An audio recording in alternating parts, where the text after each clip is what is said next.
Welcome back to the channel, guys. Today we are so excited to show you we have the new Harken Clutch.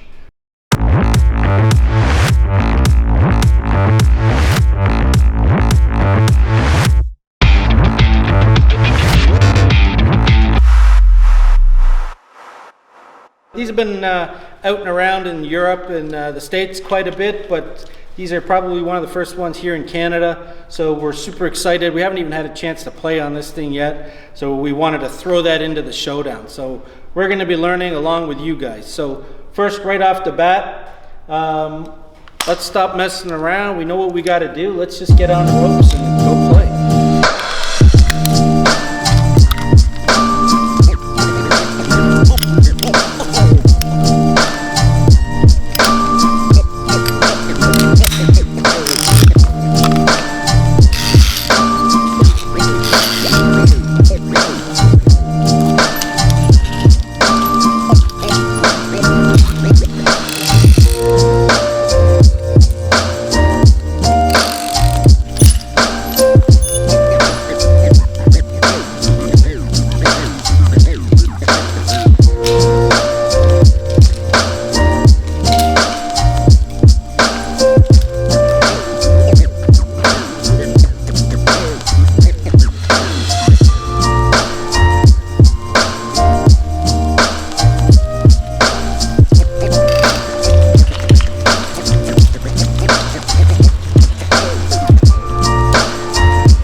Really? It's at 70 foot-pounds.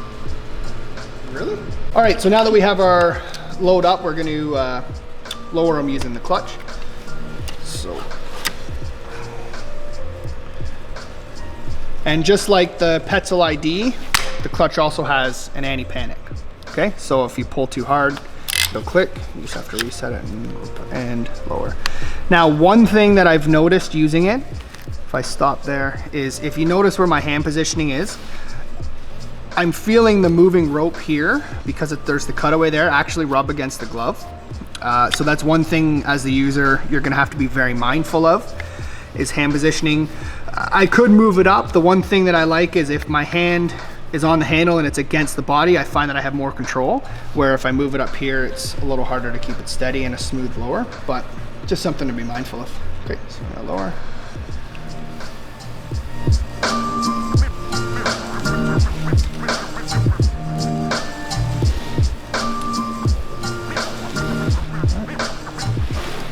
Just like that. How easy is it to pay out rope on that when you get to like the low angle situation?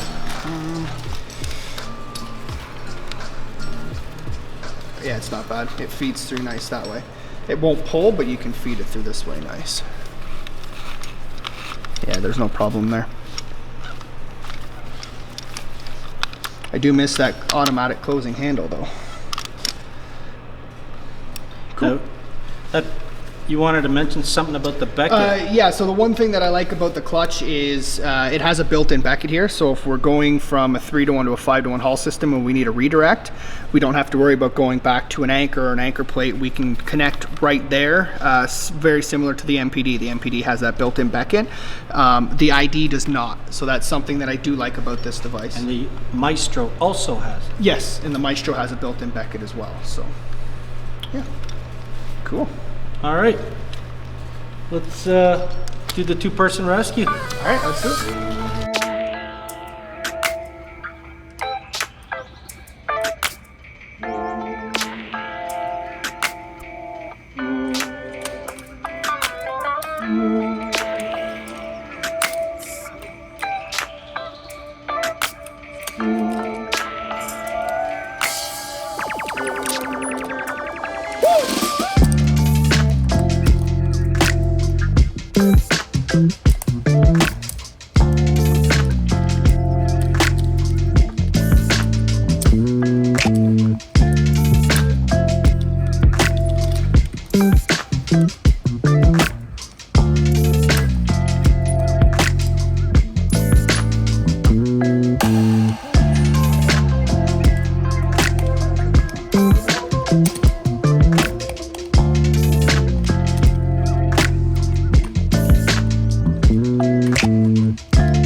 So we're just looking at another option for the friction beater. Typically with an ID, this is where I would put my friction beater.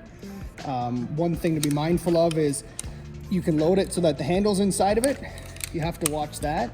The other thing I was looking at is when the rope comes out, depending on your positioning, it was rubbing on the becket there as well. It is doable here. I think I would prefer it on my hip, to be honest, but yeah. So just another option of friction beater replacement for a 2-person load. All right, so we did our testing on the clutch. Some surprising results.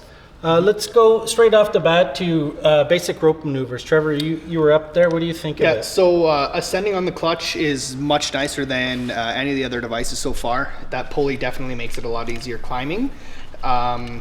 Now, when I was going from ascend from my curl to the clutch, I found kind of threading the device a little bit tricky. I don't know if it's just because I'm so used to the ID and I just don't have as much time with it, but it was definitely, I found myself having to really play around with it to get the rope to sit in nice when I was threading it. But and then descend, it's a smooth device coming down. Yeah. Nice. So from 1 to 5, what do you think we should give it? 4.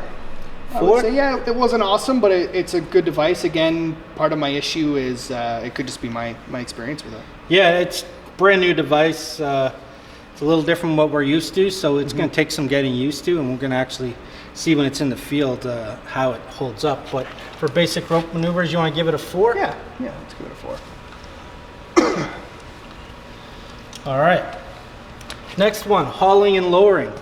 Now, right off the bat, we were surprised a little bit with the numbers on this. Now, it could be the way we're testing it, we're not sure, but we were hoping to see a lot lower number, like friction, overcoming the friction inside here to raise our load.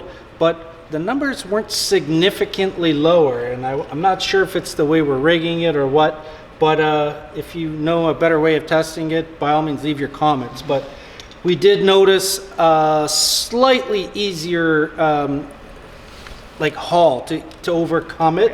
It was slightly easier in the field, but the numbers were a little different. So going from there, what do you want to give it from the hauling and lowering?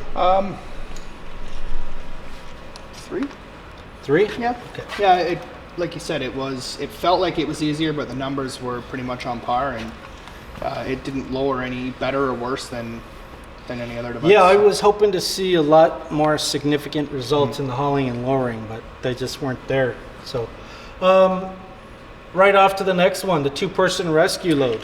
So the 2-person rescue load, in the video we showed, I did it with the friction beater on my hip. You'll see the other option of connecting it right to the carabiner that's connected to. The manual actually says for heavy loads, descent and lowering, the friction beater's optional.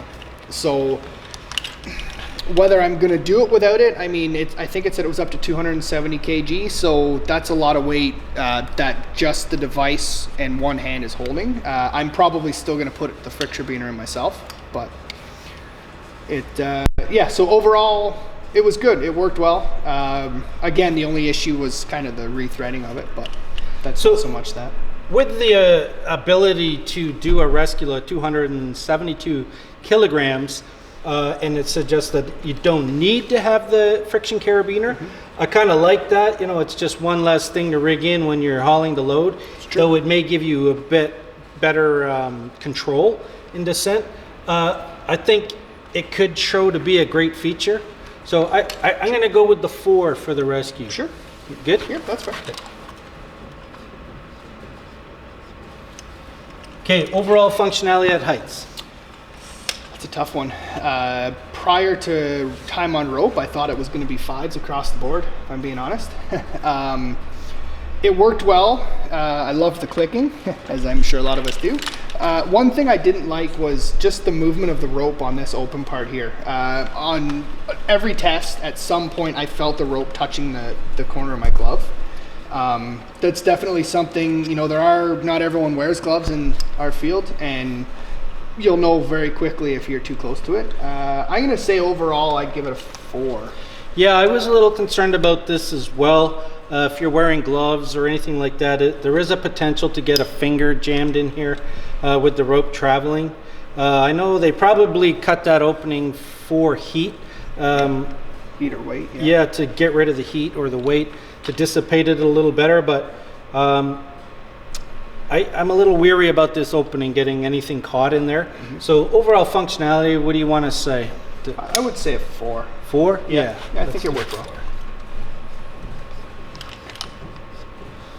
So now, straight to price and availability.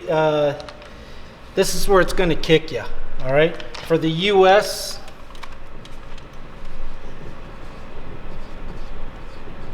significantly higher than any of the devices we've tested so far. In Canada,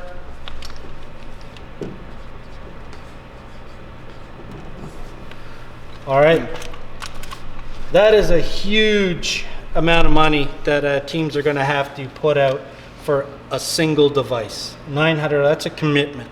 And don't forget, right now, this only comes in the 11 mil version. So for high angle rescue teams, if you're thinking of going to the clutch, you've got to consider changing all your ropes to the 11 mil ropes. For rope access, guys, if you're going through devices every 3 months to wear and tear, I mean, this may hold up a lot better because it's all metal design.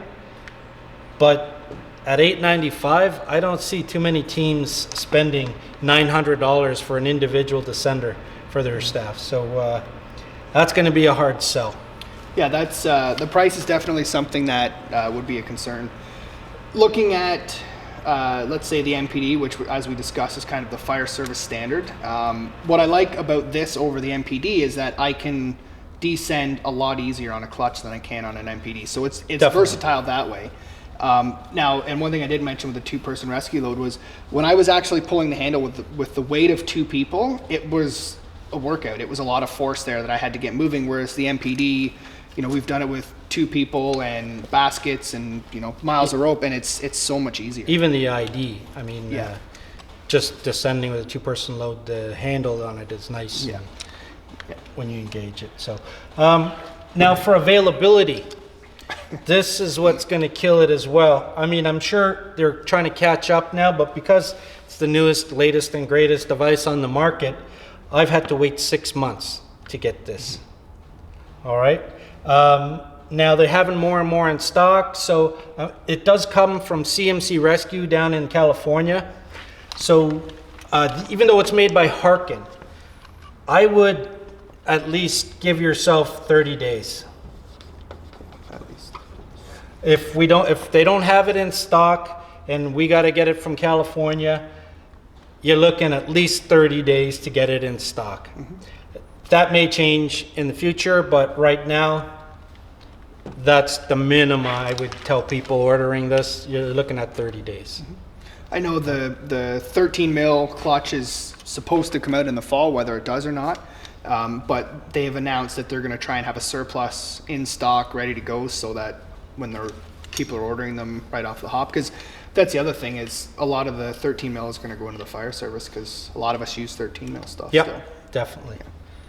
Okay, so in conclusion, we were hoping to see 5s across the board on this device. We had really high hopes for this thing, but I think it let us down in a few areas. It does have its hands full trying to compete with the ID. The MPD, well, we'll see the 13 mil version. We can't really compare the 11 mil to the 13 mil version of the MPD. So when that comes in, we'll go from there. But I was a little shocked, to be honest. It wasn't as great as I was hoping it would be. Yeah, I thought we would see different numbers, especially in the hauling and lowering. And but I mean, it's still a great device. Oh, it's still a wicked device. Still a very wicked device. Yeah. But this is going to be the deciding factor. Yeah. Okay, a lot of people are not going to be able to afford this device, and especially a lot of fire departments changing over from the MPD to the clutch is going to be a huge amount of money. So we'll have to see what happens. Yeah, time will tell. So I hope you like that review on the new clutch from Harken. And make sure to stick around. We still got the Maestro to do with the MPD, and we'll go from there. Make sure to subscribe, leave comments, and we'll see you guys on the next one. Thanks.